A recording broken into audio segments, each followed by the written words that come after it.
Former ACT MP member, party member Toni Severin is now standing for the local candidate for ACT for Environment Canterbury Regional Council at this year's local body elections. She says her priority must be restoring democracy in the region, stating the council currently has 2 unelected Iwi appointees with full rights to vote, spend ratepayers' money and restrict how farmers and property owners use their land without any democratic accountability. But she's also focused on rates. The region saw some of the highest hikes over the last year, which is not alone around the country, is it? And advocating for rural families. And Toni Severin joins me now. Good morning, Toni. Good morning, Leah. How are you? I'm good. Great. It's been a while. Great to talk to you again. Thank you very much for having me. Hey, look, before we get into ECan, can you tell us a bit about your past and your history with the ACT Party? I've been with the ACT Party for over 20 years, and and I started off as normal people do, is like their ideas and their principles, and help them out on campaigns. And I progressed up, became an MP, which was a shock, which was also a very lovely eye-opener to see what actually is going on behind the scenes, which I think a lot of New Zealanders don't see. And, just worked hard and worked my way up. I never really thought I would be an MP or even stand as a councillor at this stage.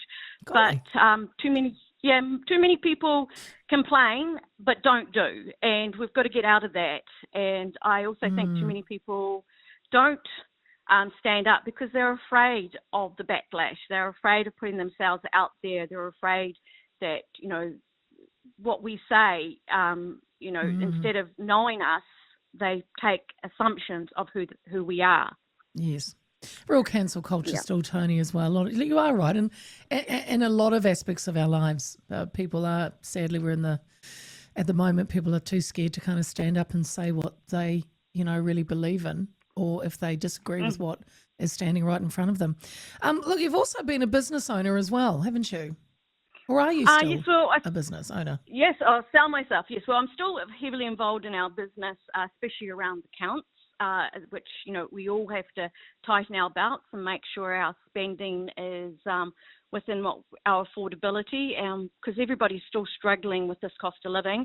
A lot of businesses are still struggling. And also, this is part of the reason why I'm standing up for the farmers, because people forget that farmers have huge costs and struggles just as much as any other business, and sometimes their costs people can't see them, and people don't want to see those costs, and so that's why I've come with a knowledge around making sure that we can do things that are affordable, because everybody also wants to look after their environment, but we can't cost ourselves out of looking after the environment. Toni, I just want to get to of what you are hoping to do. So don't give it away already, Toni, or it's going to be a very, very short interview. Okay. Because I know you know what you're on about. So I do want to say though. So you've decided to run, as we know now, Environment Canterbury. You've said scrapping the co-governance setup of Iwi appointees from the council would be your first priority. So explain, what is the current situation there? So with ECan, which is short for Environmental Canterbury, so it's easier just to say ECan, they've had these appointees for, from what I understand, since about 2010. And they've had full voting rights, they get full pay, they have a say. I understand that, yes, they are supposed to be representing at least 10 of the 18 groups that are within Environmental Canterbury and ECan.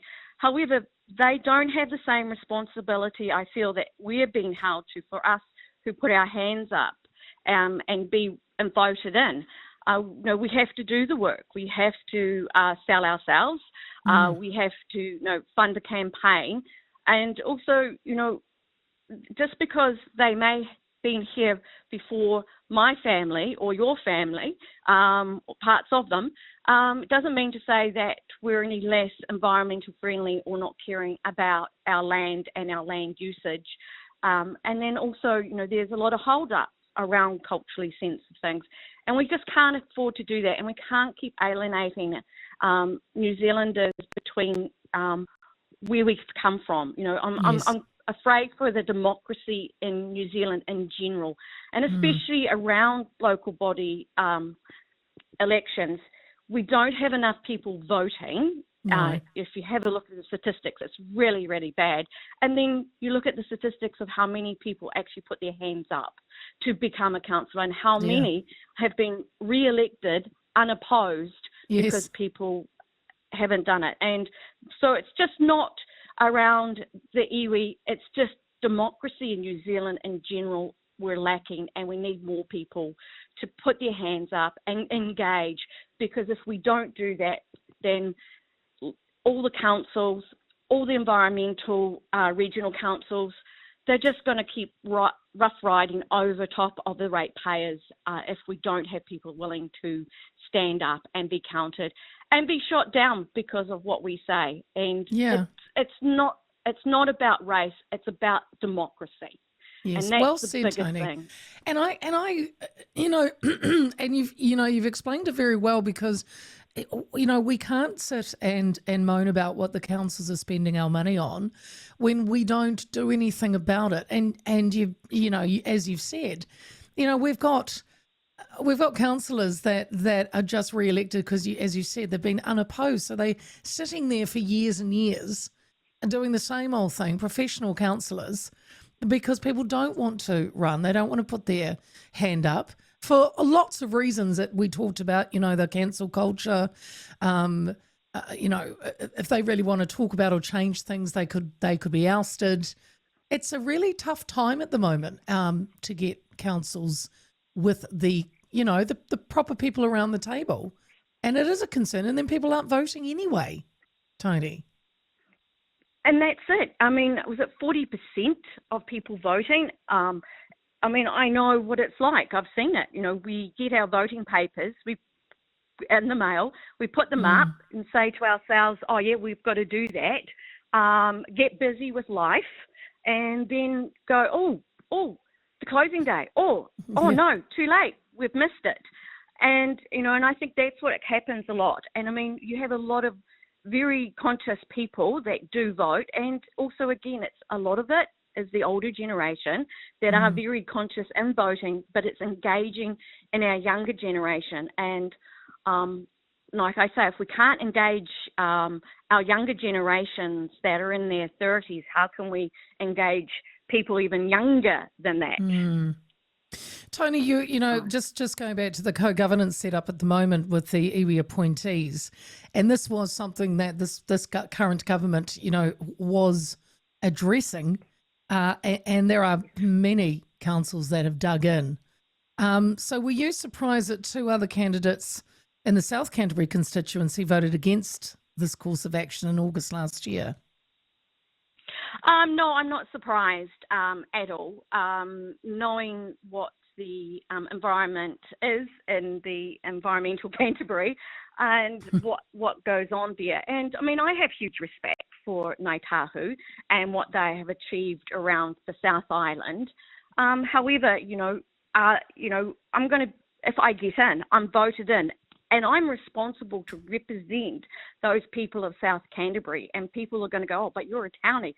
Well, yes, I might be a townie, but I also spend many hours down that way and see what's going on around the farming community and having families that are farming communities.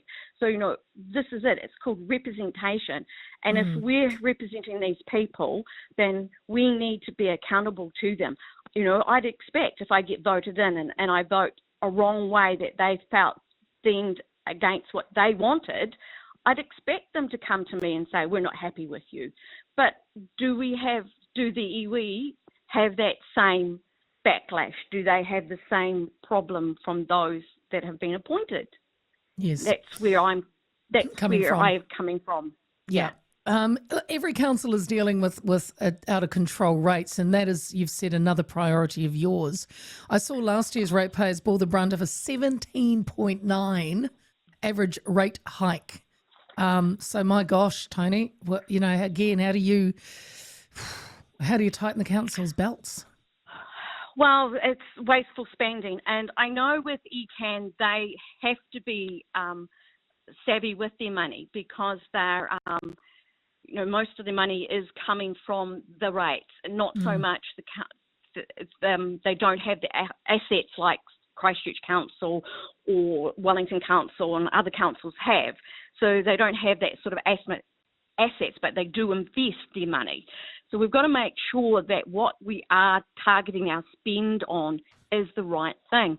But also, statistics of how many people are getting large salaries just within ECan, or even 80 communication staff are there.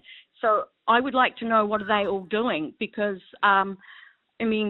I don't think you need 80 communication staff to send out the flyers that I see now and again that come out with my rates.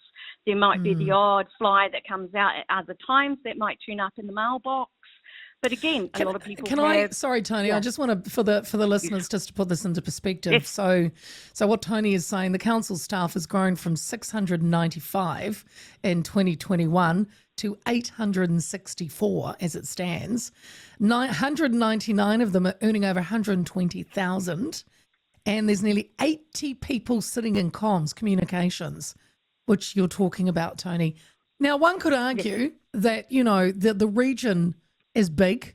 It stretches from Kaikoura down to Waitaki, about 46,000 kilometres. It's big, but come on, comms is just, is just a it's just a word for sending out flyers. Oh, there's a bit more to it, but so where do you think would be the biggest trim, Toni?